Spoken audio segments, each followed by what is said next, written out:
Hi guys, welcome back. This is a miniature lecture on everyday forces, so we can talk about forces with a little bit more vocab overall.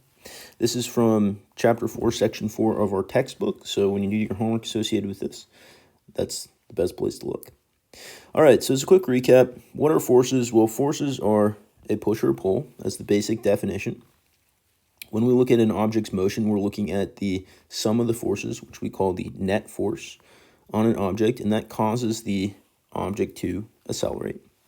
Newton's second law describes this relationship for us in the following form. Acceleration, aka change in motion, is caused by the net force on the object and limited by the mass. As net force goes up, acceleration goes up. If mass goes up, acceleration goes down. We previously talked about free body diagrams. Those are vector diagrams showing forces on an object, and we use those to determine the net force on an object overall. Once we have net force, then we can determine acceleration. We have three forms of Newton's second law.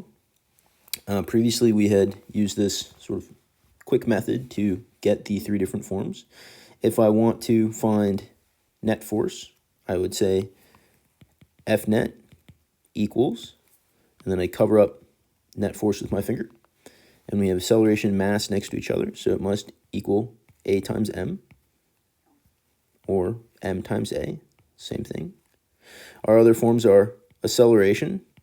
I cover up acceleration with my finger. We have F net over mass.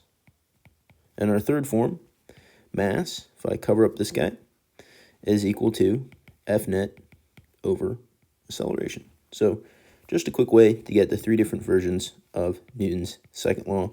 We prefer this one, but it is often easiest to, when we're talking about net forces, to deal with this version, the first one, which is why it is the most popular version in physics.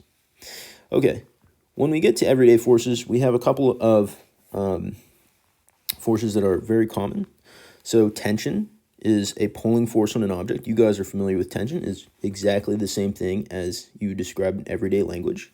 We represent tension as Ft. Okay, so a stretching force. This rope is being pulled to the right and to the left. Compression is a squeezing force on an object. That would typically be shown as Fc, or if you're talking about a spring, because springs are common examples of compression, that would be Fs. Not too bad. Okay, here's a common misconception that weight and mass are exactly interchangeable. We often say, well, that car accelerated less because it has a bigger weight. That's not quite true. It accelerates less because of mass. Newton's second law says acceleration is caused by net force and limited by mass. So what is mass? Mass is the amount of matter in an object. Okay, it's not the same as volume. That's how much space an object takes up. Mass is how much matter there is, how much material. Weight is the force of gravity on an object, and gravity is the attractive force between two masses. So weight depends on the mass, but it is the force of gravity on an object. Okay, our equation for weight is Fg equals mass times the acceleration due to gravity. If you were to write this out, well, acceleration due to gravity is ultimately acceleration, so that's really just m times a. So weight is really just a fancy way of writing the first version of Newton's second law. Force is equal to m times a, but weight is always equal to m times g. The acceleration from the force of weight is always g. So our equation for weight is Fg equals m times g, or g is negative 10 meters per second squared, more precisely negative 9.81 meters per second squared. All right, weight depends on your location, mass does not. If I'm on Earth, maybe I weigh 140 pounds. If I go to the moon, my mass stays the same, but my weight changes because the acceleration due to gravity on the moon is much less. I'd be 23 pounds, right? Jupiter, 355 pounds, my mass stays the same. And if I could somehow survive on the sun, I'd be almost 4,000 pounds. 140 becomes almost 4,000 pounds. So here's a quick example problem. Find the weight of a person that has a mass of 100 kilograms. Let's start by writing our equation. Fg equals m times g. It's always the equation for weight. Go ahead and solve this on your own. Okay, now that you've had a chance, 100 kilograms times the acceleration of gravity, negative 10 meters per second squared, which is negative 1,000 newtons. And you're like, Mr. Mellor, it's not possible to have a negative weight. That makes absolutely no sense. When I stand on a scale, does it say negative 140 pounds, negative 200 pounds? Does it say that? No. What does negative mean in physics? It just means direction. It just means it's going downwards. So you're being pulled downwards by the force of gravity. It does not mean you have a negative weight, right? You don't have a weight that's less than zero. You don't owe the universe mass. No, it just means you're being pulled downwards. All right, our next force, and this one's a little bit trickier, is the normal force. The normal force is a contact force that's perpendicular to surfaces in contact.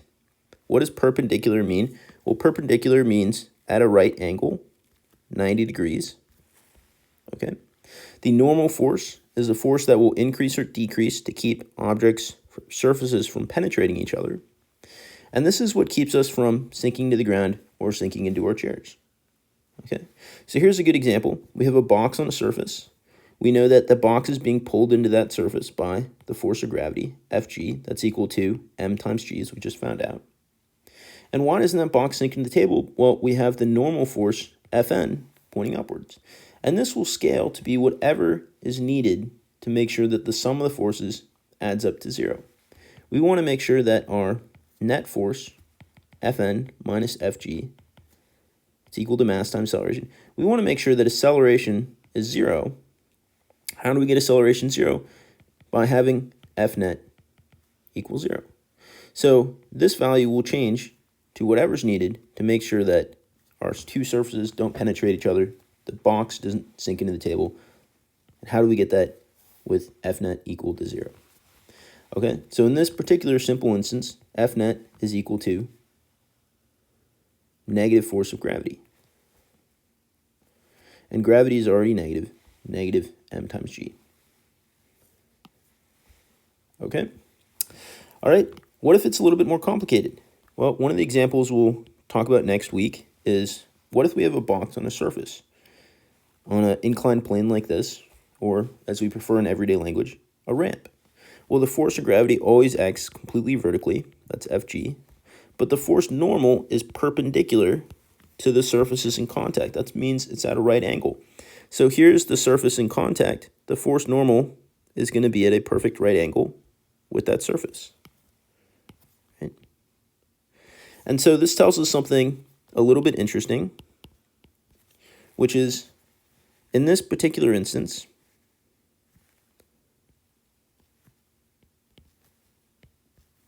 we have Fn